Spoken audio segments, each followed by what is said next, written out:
Assalamualaikum warahmatullahi wabarakatuh.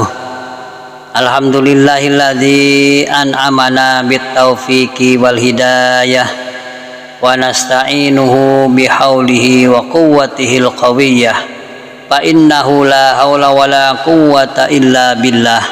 Wassalatu wassalamu ala rasulillahi Muhammadin wa ala alihi wa ashabihi ajma'in. Amma ba'du. Segala puji bagi Allah yang telah memberi kita taufik dan hidayah, dan hanya kepadanya lah kami memohon pertolongan dengan daya dan kekuatannya, dan sesungguhnya tiada daya dan upaya kecuali hanya milik Allah subhanahu wa ta'ala. Semoga rahmat dan keselamatan tetap tercurah kepada Rasulnya, keluarganya, serta para sahabatnya. Pemirsa yang budiman yang dirahmati Allah Subhanahu wa taala, kita jumpa lagi di cermin ceramah minimalis. Semoga kita semua selalu berada dalam lindungan Allah Subhanahu wa taala dan tidak kurang suatu apapun, dilimpahkan rezekinya, disehatkan badannya, serta diberkahi hidupnya, amin ya rabbal alamin. Pemirsa yang budiman yang dirahmati Allah Subhanahu wa taala, di video kali ini atau di kesempatan kali ini saya akan menyampaikan satu materi dengan judul Kuburan dan Rumah Didatangi Ruh. Sebagaimana yang telah diterangkan dalam sebuah riwayat bahwa Rasulullah SAW pernah bersabda, yang artinya ketika ruh telah keluar dari jasad manusia dan telah lewat masa 3 hari, maka ia berkata, "Wahai Tuhanku, izinkanlah diriku untuk melihat jasadku di mana aku pernah tinggal di dalamnya."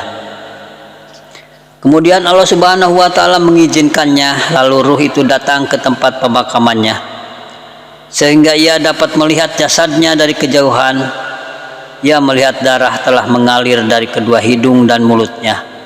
Maka ia pun menangis sejadi-jadinya dalam waktu yang cukup lama. Kemudian ruh itu berkata, "Wahai jasad yang miskin, wahai kekasihku, apakah kamu masih ingat hari-harimu sewaktu hidup di dunia? Ini adalah rumah duka cita dan rumah yang penuh dengan cobaan, rumah yang penuh dengan kesedihan, kesusahan, dan rumah yang penuh dengan penyesalan."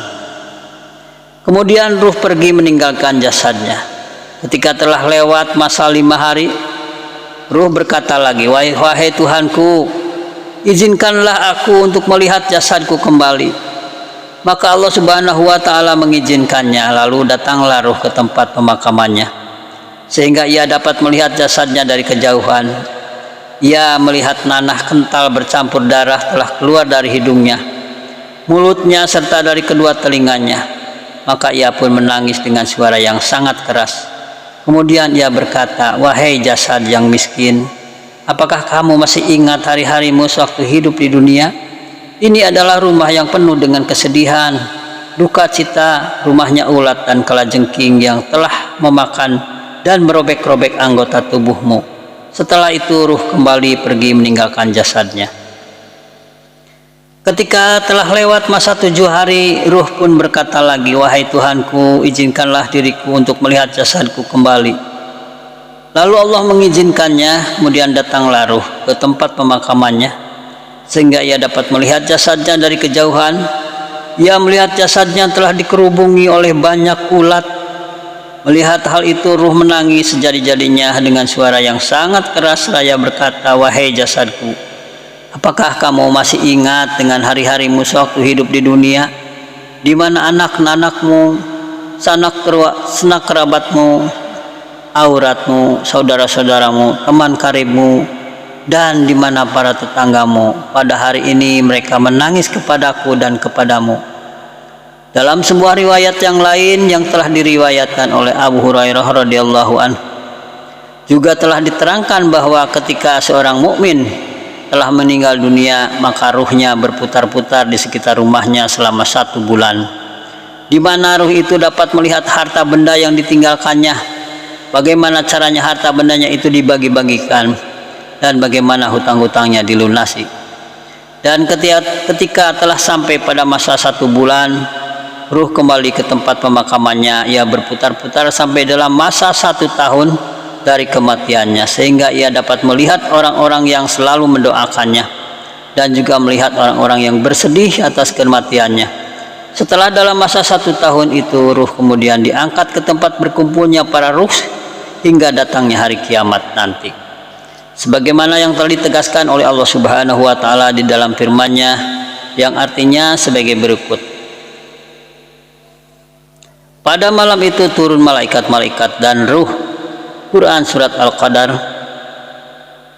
ayat 4. Dalam sebuah riwayat diterangkan bahwa yang turun bersama dengan para malaikat itu adalah ruh dan raihan. Ada pula yang mengatakan bahwa yang dimaksud dengan ruh pada ayat tersebut di atas adalah malaikat yang agung yang turun khusus untuk melayani orang mukmin, sebagaimana yang telah disyaratkan dalam firman Allah Subhanahu wa taala yang artinya sebagai berikut. Pada hari ketika ruh para malaikat berdiri bersop-sop. Quran Surat An-Naba ayat 38. Ada juga yang berpendapat bahwa yang dimaksud dengan kata ruh dalam ayat tersebut di atas adalah anak turun Nabi Adam alaihissalam, manusia pada umumnya.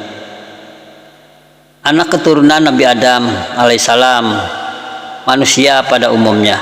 Juga ada yang berpendapat bahwa yang dimaksud dengan kata ruh dalam ayat tersebut di atas adalah ruhnya Nabi Muhammad SAW yang berada di bawah ars. Ruh ini selalu memohon izin kepada Allah Subhanahu wa taala pada setiap malam Lailatul Qadar agar diperkenankan turun untuk memberi salam kepada segenap kaum mukmin, yang pada akhirnya ruh itu berjalan di tempat mereka. Sementara itu ada pula yang berpendapat bahwa yang dimaksud dengan ruh dalam ayat tersebut di atas adalah ruh para kerabat yang telah meninggal dunia. Ruh itu berkata, "Wahai Tuhan kami, izinkanlah kami turun ke bumi sehingga kami dapat melihat anak-anak kami dan keluarga kami." Akhirnya turunlah ruh itu pada malam Lailatul Qadar. Sebagaimana yang pernah dikatakan oleh Ibnu Abbas radhiyallahu an, bahwa setiap malam hari raya, hari Asyura, hari Jumat yang pertama dari bulan Rajab, malam pertengahan bulan Sa'ban, malam Lailatul Qadar, serta setiap malam Jumat, keluarlah ruh-ruh yang sudah meninggal dunia. Mereka lalu berdiri di depan pintu rumahnya seraya berkata, kasihanilah kami di malam ini yang penuh berkah dengan bersedekah atau memberikan makanan pada orang miskin yang pahalanya ditujukan kepada kami, karena kami sangat membutuhkan sedekah. Apabila kalian bakil, tidak mau bersedekah, maka ingatlah kepada kami dengan memperbanyak membaca Fatihah di malam yang penuh berkah ini. Apakah ada salah satu dari kalian yang mengasihi kami? Apakah ada salah satu di antara kalian yang masih ingat dengan pengembaraan kami?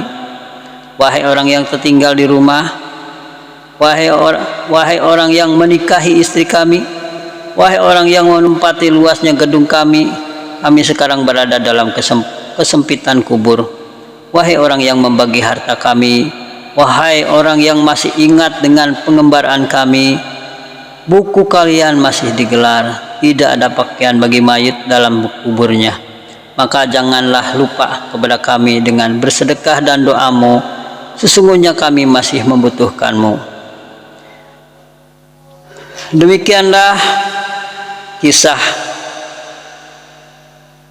tentang mayit yang mendatangi, tentang ruh yang sudah meninggal yang mendatangi kuburan dan rumahnya. Demikian, semoga ada manfaatnya bagi kita semua, manfaat dan hikmah yang bisa diambil dari paparan cerita ini. Mudah-mudahan kita selalu dapat mendapatkan petunjuk dari Allah Subhanahu wa taala. Amin ya rabbal alamin. Wabillahi taufik wal hidayah. Wassalamualaikum warahmatullahi wabarakatuh.